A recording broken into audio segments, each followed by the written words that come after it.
अब जाग उठो कमर कसो, अब जाग उठो कमर कसो, मंजिल की राह बुलाती है, ललकार रही तुमको दुनिया, ललकार रही तुमको दुनिया, भेरी आवाज लगाती है, भेरी आवाज लगाती है। भेरी कहते हैं बड़ा नगाड़े को, ढोल को, और मैं ढोल बजा के कह रहा हूं, कई सारे टीचर्स पूरे देश दुनिया के ढोल बजा के कह रहे हैं, आपको जगा रहे हैं।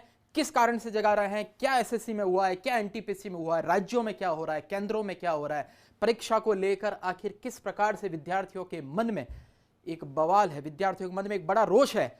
जो प्रधानमंत्री नरेंद्र मोदी जी जो लोगों के प्रिय हैं, उनकी मन की बात के ऊपर जितने लाइक है उससे 8 से 10 गुना अगर डिसलाइक आ सकते हैं तो ये समझने की बात है, सरकार को भी समझने की बात है, सिस्टम को भी समझने की बात है। मैं यहां पे बहुत ज्यादा आलोचना प्रति आलोचना करने के लिए नहीं आया हूं, मैं तर्क और तथ्यों के साथ बात करने आया हूं। मेरे पूरे देश के टीचर्स जो है, जितने भी ऑनलाइन टीचर्स हैं, वो आज अपनी जिम्मेदारी निभाते हुए जिस प्रकार के विद्यार्थियों के साथ वो आए हैं, जिस प्रकार से सभी जगह पर ये आवाज उठ रही है, सभी जगह पे ट्रेंड हो रहा है, speak up for SSC student, speak up for railway student, ये अपने आप में एक नई चेतना, एक नई धारा, उसको ये दर्शाते हुए यह है कि अब जमाना बदल गया है। मीडिया वालों, यदि तुम विद्यार्थियों की मांग को नहीं भी उठाओगे तो आज हम ऑनलाइन टीचर्स जो हैं उनका इतना बड़ा मीडिया हो चुका है। सोशल मीडिया जाके आप देखें, चाहे यूट्यूब देखें, फेसबुक देखें, ट्विटर देखें, सभी जगह पे आपके प्रेम से, आपके सहयोग से हम टीचर्स की इतनी बड़ी तादाद हो चुकी है कि वो अगर विद्यार्थियों की आवाज उठाएगी, और निश्चित रूप से उठाएंगे क्योंकि विद्यार्थियों के पीछे हम हैं, होगी हमारी विचारधारा, कोई भी आप में से कोई, चाहे बीजेपी का हो, चाहे कांग्रेस का हो, चाहे किसी विचारधारा का हो, कोई आपका मंत्री मिलने वाला हो, आपका रिश्तेदार हो, कुछ भी नहीं हो, अगर आप विद्यार्थियों के लिए जीते हैं, विद्यार्थियों के कारण आप कमाई करते हैं, विद्यार्थियों के हित में अगर आप बात करते हैं, विद्यार्थियों के साथ में यदि उठते बैठते हैं, तो हर टीचर का यह दायित्व है। और इस दायित्व को निभाने के लिए मैं भी आपके सामने लाइव रूबरू हो रहा हूं, कुछ बातों के साथ, कुछ तर्कों तथ्यों के साथ। आगे भी लगातार मैं बातचीत करूंगा, लेकिन यहां पर मैं कहना चाहूंगा कि प्रधानमंत्री जी, आपके सलाहकार जो है आपको क्या कह रहे हैं, आपकी ब्यूरोक्रेसी आपको क्या समझा रही है, जरा समझने की बात है। आपकी मन की बात पर 68वां एपिसोड आपका हुआ है, इतने सारे एपिसोड पे कभी भी डिसलाइक नहीं आए। इस बार वाले एपिसोड में अगर इतने सारे डिसलाइक आए हैं, और उसको यदि ये साबित कर दिया आपने कि ये तो विदेशों का किया धरा है, ये तो लोगों ने किया है, तो फिर इसका मतलब है कि जो आवाज हम आप तक पहुंचाना चाह रहे हैं वो आवाज आप तक नहीं पहुंच पाएगी। और निश्चित रूप से फिर देश का युवा जो है वो हो सकता है अगले चुनाव में फिर अलग तरीके से आप तक आवाज पहुंचाए। प्रधानमंत्री जी, आप बहुत संवेदनशील हैं, ऐसा मैं मानता हूं, और निश्चित रूप से हम जो बात आपको समझाना चाह रहे हैं, देश का इतना सारा टीचर्स आपको जो बात समझाना चाह रहा है, युवा जो अपनी बात आप तक कहना चाह रहा है, इसको जरा ढंग से समझने की जरूरत है। पहले मैं कुछ तर्कों के साथ, तथ्यों के साथ मैं बातचीत करना चाहूंगा। एसएससी में आखिर क्या चल रहा है, एसएससी का ढुलमुल रवैया आप देखिए। 2018 की परीक्षा जो हुई थी, 2018 की परीक्षा का रिजल्ट जो है वो कब आया? 2018 की परीक्षा का नोटिफिकेशन 2019 में जारी हुआ। फाइनल रिजल्ट का भी दूर दूर तक कोई आसार ही नहीं है, कोई फाइनल रिजल्ट नहीं है। सरकार का पक्ष क्या है? कोरोना महामारी के कारण रिजल्ट में देरी हो रही है। अरे कोरोना के कारण क्या रुक गया भाई? देश के गृह मंत्री जी को अब कोरोना हो सकता है, वो ठीक हो सकते हैं, तो कोई भी ठीक हो सकता है। मैं खुद कोरोना पॉजिटिव आया था, गंभीर मेरी हालत थी, 6-7 दिन तक तो मैं नीचे उतरने के लायक नहीं था, लेकिन आपने देखा होगा उस समय भी मैं वीडियो बना रहा था, उस समय भी मैं कोरोना से संघर्ष कर रहा था। अब हमें कोरोना के साथ जीना पड़ेगा, ये प्रधानमंत्री जी ने भी कह दिया है, सबने कह दिया है, तो इसको अब स्वीकार कीजिए। मास्क लगाइए, 2 गज की दूरी रखिए, सब कुछ करिए। अगर आप नीट और जेईई का एग्जाम अगर करवा सकते हैं तो बाकी एग्जाम भी करा सकते हैं। लेकिन सबसे बड़ी बात है कि जो एग्जाम हो चुके हैं उसके रिजल्ट के अंदर किस प्रकार का कोरोना बीच में आ गया भाई? कंप्यूटर के अंदर कोरोना घुस गया क्या? उसके अंदर किस प्रकार का कोरोना बीच में आ गया? तो कोरोना की ये जो बहानेबाजी जो है, ये बताना पड़ेगा संबंधित लोगों को, सिस्टम को बताना पड़ेगा। और मैं आपके माध्यम से सरकार तक ये आवाज पहुंचाना चाहूंगा। और इस लाइव के बाद में निश्चित रूप से मेरे कई सारे कैबिनेट मंत्री, सरकार में जो मित्र भी हैं, उनको भी मैं अलग से जो है ये वीडियो भी भेजूंगा और पूरा एक पत्र भी मैं जारी करूंगा कि किस प्रकार से विद्यार्थियों के अंदर रोष है। बात को समझ लीजिए, जान लीजिए और उसके अकॉर्डिंग तुरंत एक्शन लीजिए। तो मित्रों, कोरोना के कारण ये नहीं रुकना चाहिए। यूपीएससी जैसी संस्थान आप देखिए, यूपीएससी का किस प्रकार से एकदम सारा कार्यक्रम बना रहता है, पूरा परीक्षा कार्यक्रम, कब वैकेंसी जारी होगी, कब एग्जाम होगा, कब रिजल्ट आएगा, सब कुछ एकदम सेट है। अरे आप यूपीएससी के अंदर अगर आप ढंग के अच्छे अधिकारी आप रख सकते हैं तो फिर एसएससी में क्यों नहीं रख सकते, रेलवे में क्यों नहीं रख सकते? विद्यार्थियों से जुड़ा हुआ यह सवाल है। क्यों कोई परीक्षा का पेपर लीक कर लेता है, और परीक्षा का पेपर जो लीक करता है उसके ऊपर मैं आपको बताऊं, परीक्षा का पेपर लीक करने वाला विद्यार्थी, देखिए मैं आपको बताना चाहूंगा, सरकार ने जो ये निकाला कि अगर कोई एक बच्ची के साथ अगर रेप होता है, एक बच्ची का अगर कोई जीवन बर्बाद करता है तो उसको फांसी की सजा तक होनी चाहिए, यह प्रावधान हुआ है। बहुत अच्छा, हम प्रावधान का स्वागत करते हैं।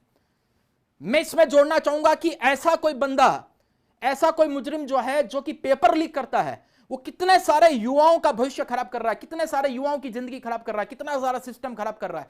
साले 2-4 लोग ऐसे जो नक्कल मारने वाले जो लोग हैं, ऐसे जो गिरोह है जो पेपर लीक करवाते हैं, उनको 2-4 को फांसी लगा के देख लीजिए, सब सिस्टम नहीं ठीक हो जाए तो देख लेना।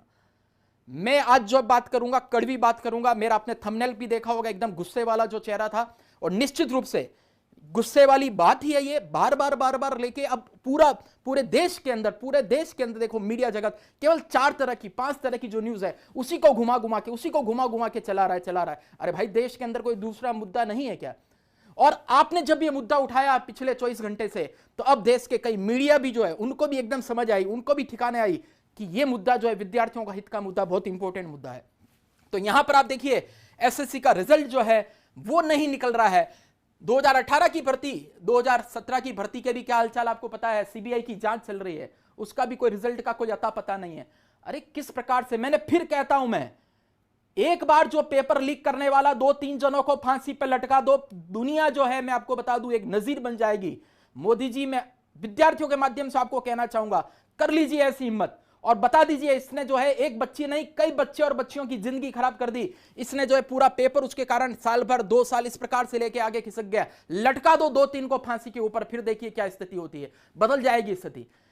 जो सिस्टम के अंदर जो अधिकारी जो इसके लिए जिम्मेदार है, जो पेपर टाइम पे नहीं कराता है, जो रिजल्ट टाइम पे नहीं कराता है, उनको भी एक बार जरा जेल के अंदर भेज दीजिए, 1-2 साल की उनको सजा दे दीजिए, पता चल जाएगा, वहां पे भी ठिकाना आ जाएगा। मैं भी आपको बताऊंगा कि हमने विद्यार्थियों के हित में हाईकोर्ट के अंदर भी लड़ाई लड़ी थी, उसका क्या नतीजा रहा था वो भी मैं आपको बताऊंगा। आरआरबी एनटीपीसी के अंदर क्या दुर्गति हो रही है देख लीजिए। 2019 में वैकेंसी आई एनटीपीसी की, ग्रुप डी की, 90,000 से अधिक लोगों ने फॉर्म भरा भाई, 2 करोड़ 80 लाख लोगों ने, 2 करोड़ 80 लाख लोगों ने फॉर्म भरा। 500 रुपए, अरे 500 को 2 करोड़ 80 लाख से जरा गुणा करके देखिए, 14 अरब रुपए जो है वो बेरोजगार विद्यार्थियों से ले लिए गए हैं, 14 अरब रुपए। और उसके बाद में कोई भर्ती का कोई खबर ही नहीं, कौन एजेंसी तय किए? अरे भाई साहब, देश के अंदर जो है आपका इलेक्शन कमीशन जो है लोकसभा चुनाव में 50 करोड़ जनों का यदि इलेक्शन करवा सकता है, तो आपका सिलेक्शन कमीशन जो है वो 2.5 करोड़ लोगों का नहीं करा सकता है, एग्जाम नहीं करा सकता। राजस्थान के अंदर हुए 14-14, 15-15 लाख के एग्जाम हुए। यूपी की कैपेसिटी इससे बड़ी होगी, मध्य प्रदेश की भी और बड़ी होगी, क्यों नहीं एग्जाम हो सकता है? पूरा सिस्टम के साथ चले, निश्चित रूप से हो सकता है। इस चीज को ध्यान देने की जरूरत है कि वो टीस नहीं है ना, वो टीस नहीं है। बेरोजगारों का मुद्दा जो है, एक अपने वो फिल्म जो है कौन सी थी, सनी देओल की एक फिल्म थी, नाम भूल रहा हूं, उसमें असरत अली वाला फिल्म, उसमें डायलॉग जो था, पाकिस्तान के अंदर जो गदर फिल्म, गदर, जिसके अंदर वो कहता है ना, मैं पाकिस्तान जिंदाबाद तो जिंदाबाद कहता है, इस्लाम जिंदाबाद जिंदाबाद कहता है, 3-4 जिंदाबाद का नारा लगाता है। जब हिंदुस्तान मुर्दाबाद की बात आती है तो सनी देओल एकदम भड़क जाता है। यहां पे भी ध्यान रखना, सारा आपने जो काम किया वो सब जिंदाबाद जिंदाबाद जिंदाबाद हम नारा लगाएंगे, लेकिन बेरोजगार अगर मुर्दाबाद वाली बात हो गई तो फिर हम सब एक साथ खड़े हो जाएंगे।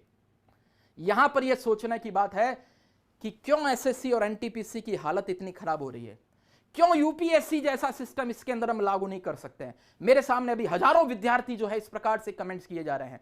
हम आगे भी अभी बात करेंगे। 2.5 साल हो गए लेकिन परीक्षा कब होगी, कोई प्रकार की परीक्षा का अता पता नहीं है, तय नहीं है। इसलिए प्यारे विद्यार्थियों, ये मुहिम, रिजल्ट के लिए मुहिम चलाओ। आज ट्विटर पे और सब जगह पे छा जाओ, एकदम सभी जगह पे। हमारे देश के जितने भी छोटा सा छोटा अगर कोई टीचर है जिसके कि 1000-2000 ही भले ही व्यूज होंगे, 1000-2000 सब्सक्राइबर होंगे, उस वीडियो को भी आप लाइक करो, उसके अंदर भी जाके कमेंट करो, तब लगेगा कि ये मुहिम जो है पूरे देश के टीचर्स के द्वारा चलाई हुई मुहिम है। नहीं तो मन की बात के अंदर जितना लाइक है उससे 8 गुना लोगों ने डिसलाइक कर लिया, तो साबित करके बता देंगे वो तो कि ये तो विदेशी साजिश है।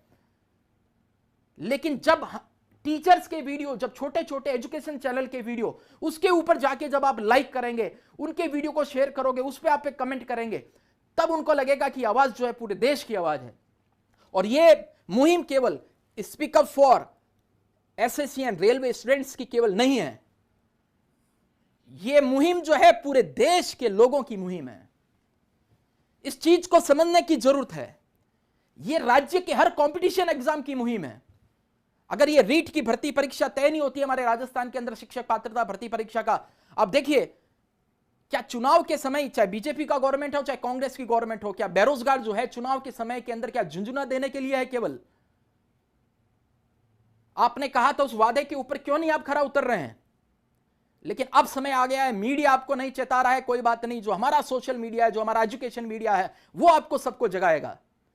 हम इसके बाद में एक मुहिम चलाएंगे, speak up for REET students, speak up for constable students. Even ये मुहिम जो है पूरे देश के जितने भी टीचर्स हैं, एजुकेशन चैनल हैं, उनको ये मुहिम चलानी चाहिए। Speak up for all competitive examination. सारे स्टेट और सेंटर के कॉम्पिटिटिव एग्जामिनेशन के विद्यार्थियों के लिए आवाज उठानी चाहिए। किसी की हिम्मत ना हो वापस ये सोचने की बेरोजगारों के साथ जो इस प्रकार से धोखा कर दें। मुझे टीस होती है, व्यक्तिगत रूप से मुझे एक टीस होती है कि किस प्रकार से परीक्षा की तिथि तय नहीं, तिथि जो है सिलेबस उसका अता पता नहीं होता है, एग्जाम हो गया तो उसका रिजल्ट नहीं आ रहा है, रिजल्ट आ रहा है तो कोर्ट के अंदर जो है वो लटक रही है, भर्तियां लटक रही है, पेपर जो है आपका लीक हो जाता है, पेपर लीक हो जाता है, उसके अंदर अधिकारियों की मिली भगत हो जाती है। ऐसा सिस्टम जो है आखिर कब तक चलेगा? इस चीज को लेके जैसे मैंने बताया, अब जाग उठो कमर कसो, मंजिल की राह बुलाती है, ललकार रही तुमको दुनिया, भेरी आवाज लगाती है। ललकार रही है दुनिया, आप सबको ललकार रही है। और हम सब अगर इकट्ठे होकर एक मुहिम चलाए, डिजिटल एजुकेशन का युग है, मैं आपको बताऊंगा आगे कोर्ट का रास्ता भी क्या हो सकता है, हमने कौन सी मुहिम चलाई है। तो उत्कर्ष का साथ आपको किस प्रकार से, देखिए हमने राजस्थान में आयोजित होने वाली लगभग सभी तरह की प्रतियोगी परीक्षा में सुधार लाने के उद्देश्य से हमने उच्च न्यायालय के अंदर, राजस्थान उच्च न्यायालय के अंदर जनहित याचिका जारी की थी सन 2012 में। देख लीजिए किस समय उत्कर्ष ने मुहिम चलाई थी। कुछ लोगों कल कमेंट आए थे, एक एजुकेशन वाले, कोचिंग वाले केवल ये करते हैं, वो करते हैं, कमाई करते हैं। अरे यार कमाई करते हैं अलग बात है, कुछ कमाई करते हैं पढ़ा के कर रहे हैं, अच्छा मटेरियल दे के कर रहे हैं, मेहनत करके कर रहे हैं, भ्रष्टाचार, अनाचार, दुराचार, व्यभिचार, अत्याचार करके नहीं कर रहे हैं। इस चीज को लेकर समझने की कोशिश करो। ऑनलाइन एजुकेशन है, घर घर तक नाम मात्र के शुल्क में मैं और मेरे जैसे कई सारे हमारे मित्र जो हैं वो आप तक लेके आ रहे हैं। उत्कर्ष ने क्या किया, देख लीजिए उत्कर्ष ने क्या किया, मैं आपको बताऊं। ये याचिका, जो जनहित याचिका हमने लगाई थी, ये जनहित याचिका एक नजीर साबित हुई। और उस जनहित याचिका के अंदर माननीय उच्च न्यायालय ने आदेश दिया कि आरपीएससी सहित राजस्थान की जितने भी प्रकार की भर्ती परीक्षाएं हैं, उन सब का एग्जाम होने के बाद में आंसर की जारी की जाए, क्योंकि पहले आंसर की भी जारी नहीं की जाती थी। और यह आदेश जो है पूरे देश में नजीर बना था। इसके आधार पर क्लैट में भी बाद में डिसीजन हुआ था। भर्ती प्रक्रिया शुरू होते ही उसका सिलेबस जारी किया जाए, उम्मीदवार परीक्षा के बाद प्रश्न पत्र घर ले जा सकेंगे, यह हमने करा। पहली बार जब राजस्थान के अंदर जो शिक्षक पात्रता भर्ती परीक्षा हुई थी, पेपर भी नहीं दिया गया था विद्यार्थियों को, इतना पेपर जो है वापस ले लिया, चेक भी नहीं कर सकता। इवन अब जो हमने किया है ओएमआर सीट जो है उसकी कॉपी भी, कार्बन कॉपी भी विद्यार्थियों को दी जाएगी। ये जो है आपने अगर न्यूज उन दिनों में अगर आप देखी है, ये 2012 की न्यूज है। उत्कर्ष क्लासेस की ओर से जनहित याचिका थी। और मैं आपको बताना चाहूंगा पूरे भारत में किसी भी कोचिंग सेंटर के द्वारा दायर याचिका को जनहित याचिका माना गया हो, यह भी पहली बार हुआ है। हमारे उस समय जो वकील थे डॉक्टर पुष्पेंद्र सिंह जी भाटी, इस न्यूज के अंदर उल्लेख भी है, वर्तमान में राजस्थान उच्च न्यायालय के अंदर वो न्यायाधीश है। और उस समय राजस्थान उच्च न्यायालय के जो मुख्य न्यायाधीश थे श्री अरुण मिश्रा जी, वो वर्तमान में सुप्रीम कोर्ट के अंदर सीनियर जज हैं, सीनियर न्यायाधीश है, वरिष्ठ न्यायाधीश वो हैं। और उन्होंने जो है ये सभी, हमने देखो पंचायती राज संस्थान, राजस्थान के जितने तरह के एग्जामिनेशन होते हैं, आरपीएससी, मुख्य सचिव, सबको हमने नोटिस जारी किया था। हमारी पहली हियरिंग तो केवल इसी बात में लग गई थी कि एक कोचिंग संस्थान की याचिका को जनहित याचिका कैसे माने। और फिर हमारे वकील उस समय के जो माननीय भाटी साहब थे, वर्तमान में जो हाई कोर्ट में जज हो गए, उन्होंने हमारे जिस प्रकार से हम पटवा रीट के विद्यार्थी का जोधपुर में सेंटर आता, उनकी भोजन की व्यवस्था करते थे, उत्कर्ष ने जो लाइब्रेरियों का निर्माण किया, प्याऊ का निर्माण किया, जो हमारे जनहित के कई काम थे, उन्होंने उसकी पूरी सूची साथ में बताई और फिर बताया कि यह मुद्दा जो है कोचिंग संस्थान उठाया, लेकिन ये कोचिंग संस्थान जनहित के लिए काम करते हुए आया। और इस प्रकार से जो है हमारी याचिका को सबसे पहले 2 सुनवाई तो लग गया था जनहित याचिका मनवाने के अंदर, और उसके बाद में जो माननीय हाईकोर्ट ने उस समय आदेश दिया, पूरे भारत के हर विद्यार्थियों के लिए नजीर है। 2012 का यह केस है, उत्कर्ष क्लासेस बनाम राज्य सरकार, आप इसको जरूर देखना। इसके आधार पे इसके आधार पे आपको कोई भी परीक्षा होती है उसका आपको सिलेबस जारी करना पड़ेगा, परीक्षा के बाद में आंसर की आपको जारी करनी पड़ेगी, आंसर की पे आपको आपत्तियां मांगनी पड़ेगी, ये सारा कुछ हो रखा है, ध्यान रखना, ये सब कुछ हो चुका है। अब इसके अंदर एक और नई याचिका लगाने की जरूरत है। मुझे लग रहा है एक और नई मुहिम, इधर हम डिजिटल एजुकेशन के माध्यम से और डिजिटल माध्यम से जो है वो तो हम अभियान चलाएं ही चलाएं, लेकिन जितने भी देश के जितने भी शिक्षक भी मुझे सुन रहे हैं, विद्यार्थी भी जितने सुन रहे हैं, उन सबको मैं कहना चाहूंगा कि अब सुप्रीम कोर्ट के अंदर यह याचिका लगाने की जरूरत है कि एग्जाम होने के इतने समय बाद में रिजल्ट देना जरूरी है। सुप्रीम कोर्ट में याचिका लगाने की जरूरत है कि जो इस प्रकार से कोई धांधली करता है, गड़बड़ करता है, उसके खिलाफ कड़े से कड़े एक्शन लिए जाने की जरूरत है। फिर आप देखिए हिम्मत नहीं होगी किसी को काम करने की, गड़बड़ काम करने की। और ये देखो उस समय की पूरी ये सब न्यूज़पेपर उस समय भरे पड़े थे, पूरे देश के न्यूज़पेपर के अंदर ये हमारी जनहित याचिका जो हमने विद्यार्थियों के हितार्थ जो लगाई थी, एक एक पैसा जो है वो हमने खर्च किया था उसका। और ये 2012 की बात है, देख लीजिए 2012 की बात है, 2012 की बात है, ये स्थिति है। तो ये 2012 के अंदर जो है, जब YouTube चैनल भी हमारा नहीं था, कुछ भी नहीं था, बहुत बड़ा आंदोलन भी नहीं कर सकते थे, अपनी बात को बहुत जगह पे पहुंचा भी नहीं सकते थे, उस समय जो है हमने ये जनहित याचिका लगा के विद्यार्थियों के हित में ये काम हम कर चुके हैं। अब एक नई मुहिम चलाने की जरूरत है, अब एक नई मुहिम चलाने की जरूरत है। ये केवल एसएससी और रेलवे का मामला नहीं है, ये सबको समझने की जरूरत है। जो एसएससी और रेलवे को पढ़ाने वाले चैनल हैं या वो शिक्षक हैं, वो समझे केवल एसएससी और रेलवे का हल्ला मचाने से काम चलेगा, नहीं चलेगा। ये पूरी सिस्टम की बात है। आज एसएससी रेलवे के अंदर हुआ, कई स्टेट के एग्जामिनेशन के अंदर भी ऐसा हो रहा है, सेंटर की दूसरी भर्ती परीक्षाओं के अंदर भी ऐसा होगा। क्यों नहीं नेशनल रिक्रूटमेंट एजेंसी आपने एनआरए बना दिया, एनआरए जो है किस प्रकार का सेंट्रल एलिजिबिलिटी टेस्ट कराएगा, सीटी कौन सा कराएगा, अरे देखे मुक्त हो गए। बताते ना सीटी का ये सिलेबस होगा, 10वीं और 12वीं और ग्रेजुएशन स्तर का ये सिलेबस होगा, ये उसकी प्रक्रिया रहेगी, एक साथ उसकी प्रक्रिया क्यों नहीं जारी की जा सकती? क्यों राजस्थान के अंदर रीट का एग्जाम जो अभी तक उसका पैटर्न तक जारी नहीं हुआ? मान लो कोरोना के कारण जो है आप एग्जाम नहीं ले पाए, चलिए, लेकिन अब तो एग्जाम भी ले सकते हैं भाई। नीट और जेईई के जब छोटे बच्चे एग्जाम दे सकते हैं, तो यार सरकारी नौकरी देने वाले एग्जाम जो देने वाले हैं सरकारी नौकरी का, जो ग्रेजुएशन किए हुए हैं, वो तो सक्षम है, वो क्यों नहीं दे सकते हैं? लेकिन खैर एग्जाम में आपने देरी करी, वैकेंसी में देरी करी। मैं माननीय शिक्षा मंत्री जी को कहना चाहूंगा आप सबके हवाले से, क्यों नहीं रीट का पैटर्न जारी किया जा रहा है? क्यों नहीं उसकी प्रक्रिया बताई जा रही है? उसके अंदर क्या दिक्कत है आखिर? ये सब कुछ मैं जो आपको बात कहना चाह रहा हूं, मैं आज केवल एसएससी और रेलवे के लिए बोलने के लिए नहीं आया हूं। हमें 2-4 दिन तक एसएससी और रेलवे के लिए अभियान चलाना है, speak up for SSC and railway students करना है, लेकिन speak up for all competitive examination, speak up for all state and central examination, उसके लिए हमें मुहिम चलानी है। नहीं तो जो है हमारे घर के अंदर आग लगी, हमारे में दिक्कत हुई तो हम कर लिए। दिल्ली के कुछ जो है कोचिंग सेंटर, दिल्ली के कुछ चैनल्स जो है उनको एसएससी और रेलवे से ही उनको फायदा होता है तो वो बात कर ली। बिहार में बिहार वालों को कुछ फायदा होगा, एमपी में एमपी, ऐसे नहीं चलेगा। अगर मुहिम है तो ये मुहिम सबके लिए चलानी है। इस मुहिम को हमें 1-2 एग्जाम तक सीमित नहीं रखना है। जैसे मैंने हाईकोर्ट के अंदर ये केस लड़के जनहित याचिका लेके एक नजीर साबित की मैंने। आज राजस्थान के अंदर कोई भी एग्जाम होता है, प्रश्न पत्र देना पड़ता है, आंसर की जारी करनी पड़ती है, नहीं तो हम एक नोटिस भेजें और हाईकोर्ट का अवमान ना हो जाए। इसी प्रकार का काम क्या हम सुप्रीम कोर्ट में लेके भी कर सकते हैं क्या? हम एक बड़ा अभियान, ट्विटर अभियान जो है ऐसा चला सकते हैं क्या, पूरा एक एग्जामिनेशन रिफॉर्म हो जाए। एग्जामिनेशन रिफॉर्म के लिए एक आयोग जो है वो सेंटर स्तर पर गठित हो, उसके अंदर ईमानदार लोग और वो जो है एग्जामिनेशन रिफॉर्म, वो भर्ती प्रक्रिया क्यों अटकी इसका वो काम करे, क्यों जो है उसके अंदर धांधली हुई, क्यों रिजल्ट टाइम पे नहीं आया, एक आयोग ही अलग से ऐसा बन जाए, उसके अंदर एक कैबिनेट मंत्री अलग से ऐसा हो जिसका काम ही केवल ये हो कि देश के जितनी प्रकार के रिक्रूटमेंट्स हैं, जितनी प्रकार की नौकरियां पूरे देश में, चाहे राज्य में चाहे सेंटर में, वो समय पे हो, पारदर्शिता के साथ हो, केवल इसी के लिए वो मंत्रालय काम करे। इस प्रकार से बड़े बदलाव की जरूरत है, यह सोचने की बात है। छोटी छोटी बातों से काम नहीं चलेगा। यहां केवल एसएससी रेलवे के लिए या 2-4 दिन के लिए आंदोलन के लिए इससे काम नहीं चलेगा। हमें कई दिशाओं में काम करना पड़ेगा। सरकार को पत्र लिखना पड़ेगा, मंत्रियों से मिलना पड़ेगा, ईमेल उनको करना पड़ेगा, ट्विटर के ऊपर ट्रेंड भी लेकर आना पड़ेगा। हमें सुप्रीम कोर्ट के अंदर जनहित याचिका भी दायर करना होगा। उत्कर्ष संस्थान कर सकता है, हम निश्चित रूप से उसको हम करके दिखाएंगे, क्योंकि हमारी जनहित याचिका पहले मानी जा चुकी है। हम उसको सुप्रीम कोर्ट में भी लगाएंगे।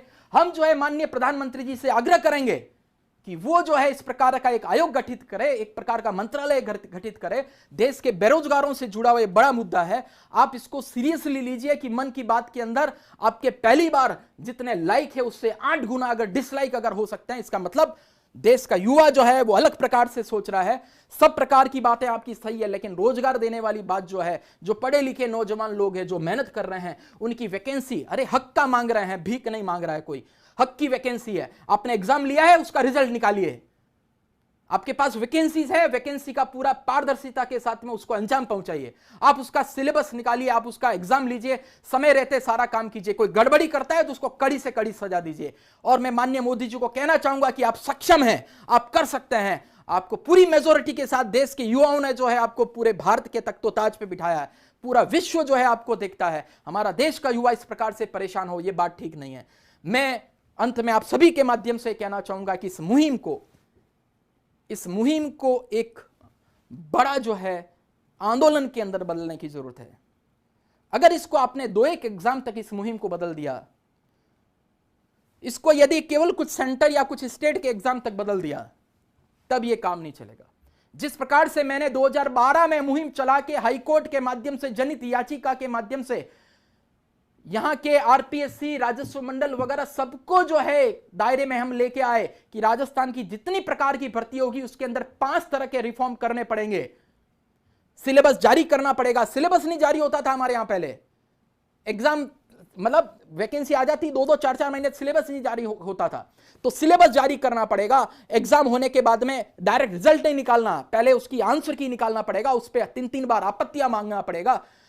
पेपर जो है वो परीक्षा का पेपर विद्यार्थियों को घर के लिए देना पड़ेगा। इस प्रकार का हमने 5 तरह का रिफॉर्म किया। और आज राजस्थान के अंदर कोई भी रिक्रूटमेंट एजेंसी जो है उसकी अवहेलना नहीं कर सकती, क्योंकि उसकी अवहेलना हो गई तो मान्य कोर्ट की अवहेलना हो जाएगी, न्यायालय की अवहेलना हो जाएगी। क्या इस प्रकार का काम जो है हम पूरे, जैसे मैंने बताया, क्या पूरे इंडिया लेवल पे हो सकता है? क्या बिल्कुल हो सकता है, यदि आप सब लोगों का साथ रहेगा। मैं उसको करके दिखाऊंगा। मैं इस मुहिम को सबसे आगे बढ़ाऊंगा।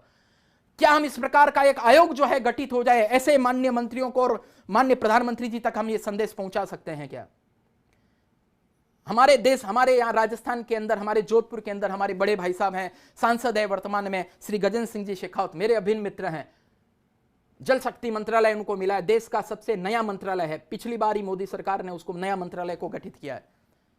तो क्या जल शक्ति मंत्रालय की तरह ही क्या एक बेरोजगारों का भी मंत्रालय बन सकता है? क्या उसका भी एक अलग से मंत्री हो सकता है? क्या जिसके अंदर बेरोजगार अपनी फरियाद लेके जाए, उनकी बात को वो सुने, मंत्रालय सुने, और उसमें वो मंत्री जो है उसका दायित्व केवल यही रहे कि देश के अंदर जितने प्रकार की परीक्षाओं के अंदर कुछ भी गड़बड़ी हो रही है, धांधली हो रही है, देरी हो रही है, पारदर्शिता का अभाव है, केवल वही काम करे। और ये सब कुछ संभव है, कोई भी चीज असंभव नहीं है। हिंदुस्तान में ऐसे ऐसे काम होके आए हैं जो कि असंभव से लगते थे, लेकिन हो गए, संभव हो गए। मैं चाहता हूं कि हम सब इस मुहिम का हिस्सा बने।